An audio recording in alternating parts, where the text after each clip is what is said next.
You've seen the F-35, you've read the headlines, you know stealth is real, you know the numbers are insane, and you probably think you have a reasonable mental picture of where military aviation actually stands right now. Here's the problem with that picture. It's about 15 years out of date.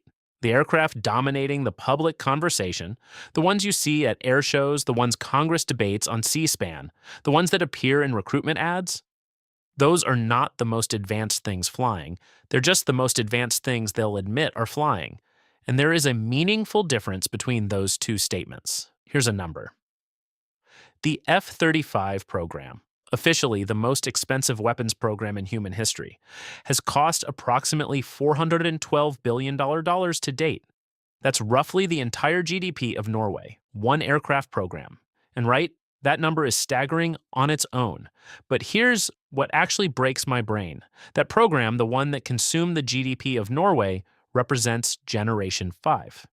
And the people who built it are already finished designing Generation 6, named, funded, in active development. And you've barely heard about Generation 5, so let's fix that. Because what's actually operational right now, what's being tested right now, and what's being quietly riveted together in 3 different countries right now is genuinely one of the strangest stories in modern engineering.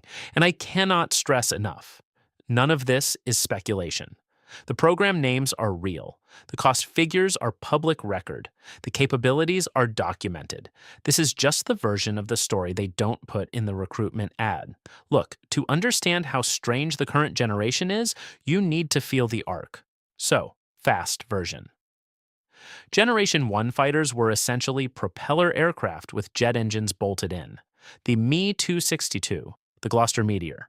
Fast, extremely dangerous by the standards of 1944, and completely dependent on the pilot's eyeballs. You saw the enemy, you shot at the enemy.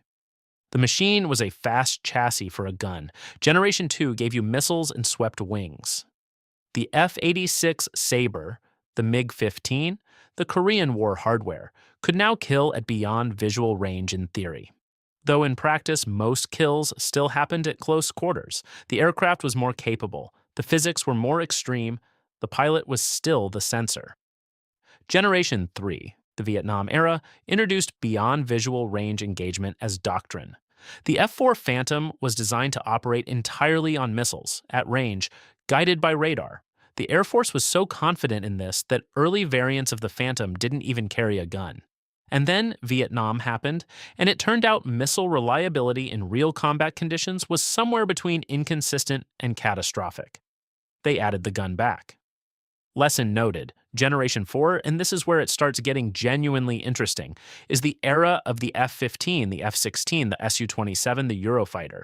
These aircraft are still in service. Seriously. The F-15 first flew in 1972, and the United States Air Force is currently buying new ones. That tells you something important. Generation 4, at its ceiling, is so capable that even Generation 5 hasn't fully replaced it. The F-16 is flying with 17 countries right now. The platform is 50 years old. Think about that for a second before we get to what comes next. Okay, here's where it gets strange. 5th generation aviation isn't really about speed. That's the thing most people get wrong. The F-22 Raptor's top speed is classified, publicly estimated at around Mach 2.25, which is London to Paris in approximately 7 minutes. But speed is almost a secondary concern. What 5th generation is actually about is radar cross-section. And here's the part that actually breaks my brain the first time you really sit with it. The F-35's radar cross-section. The effective surface area that a radar signal bounces back from is roughly the size of a golf ball. A machine that is 15 meters long, 13 meters wide, and weighs over 30,000 kilograms. On a radar screen, it's a golf ball. The moment it decides not to be visible, it's essentially gone. Not invisible. Radar cross-section reduction isn't magic. But so radically reduced that by the time a detection system resolves the contact and a weapon system responds, the aircraft has already moved. And here's the thing. Achieving that isn't just about shape. Though the angular, faceted design of these airframes is absolutely deliberate, it's materials science. Radar-absorbing coating applied to every external surface. Internal weapons carriage. Because an external weapons pylon on a conventional jet creates a massive radar return, so fifth-generation fighters carry everything internally in sealed bays that only open at the moment of release. Its inlet design, exhaust suppression, surface smoothness maintained to tolerances of millimeters. Every rivet, every panel gap, every access hatch, engineered for low observable performance. The F-22 Raptor, which is arguably still the most capable air superiority fighter ever built, takes this further. It can supercruise, sustain supersonic flight without afterburner at Mach 182. That's relevant because afterburner produces an enormous thermal signature. A conventional fighter going supersonic is essentially lighting a signal fire in the infrared spectrum. The F-22 at Mach 182 is quiet, by fighter jet standards, operational, and there are 186 of them.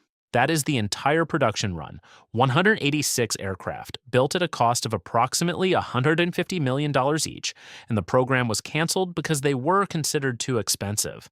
The replacement logic was the F-35 can do most of what the F-22 does across more mission profiles at lower cost. And that's true. The F-35's sensor fusion, the ability to integrate data from every onboard system, every networked platform in the airspace, and project it onto a helmet-mounted display that lets the pilot effectively see through the floor of the aircraft, is legitimately extraordinary. Pilots describe it as situational awareness that feels like a superpower. The aircraft knows where every threat is. The aircraft knows where every friendly asset is. The pilot doesn't manage sensors. The aircraft manages sensors, and the pilot makes decisions, which sounds like science fiction, except it's flying combat sorties right now. If your clearance level is still intact after that radar cross-section breakdown, hit subscribe, because this is what we do every week. Real program names, real numbers, real capabilities that somehow didn't make the recruitment ad. Stay with me, because we haven't touched China, we haven't touched Russia, and we absolutely have not touched what comes after Generation 5, which is already being built. Here's where the strategic picture gets complicated, because the United States does not hold a monopoly on fifth-generation aviation, and the gap that existed 10 years ago has narrowed in ways that are genuinely consequential. China's Chengdu J-20, the Mighty Dragon, achieved operational status around 2017. Right. China went from no stealth aircraft to an operational fifth-generation fighter in roughly the same time it took the F-35 program to resolve its software issues. The J-20 carries long-range PL-15 air-to-air missiles with a reported effective range of over 200 kilometers. That's longer than the standard AIM-120 AMRAAM that equips most Western fighters.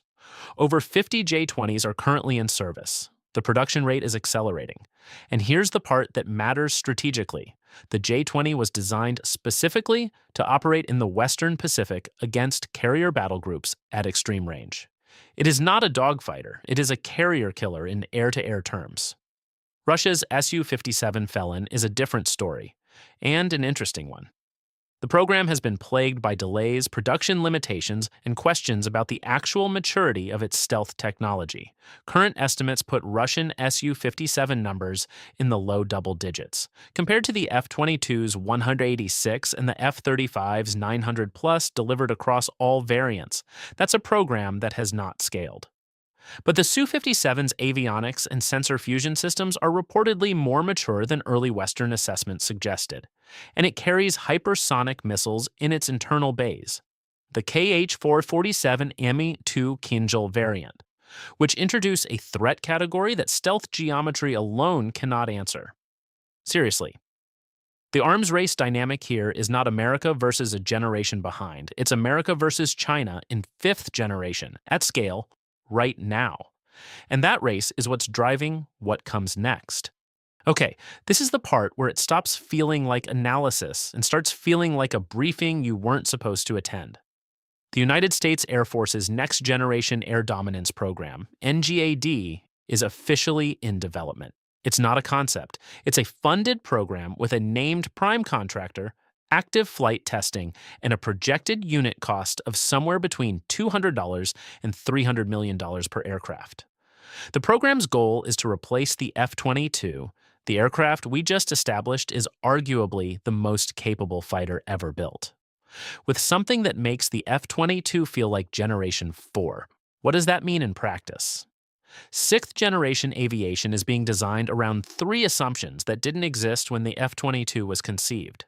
First, directed energy weapons, lasers precisely. High-energy laser systems that can defeat incoming missiles at the speed of light, at a cost per shot measured in dollars rather than the hundreds of thousands a conventional interceptor missile costs. These are not science fiction. They're in active development, and several ground-based systems are already operational.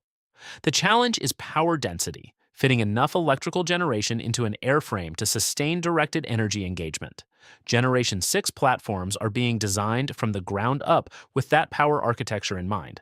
Second, optionally manned operation. The sixth generation fighter will be capable of flying without a pilot, not remotely piloted.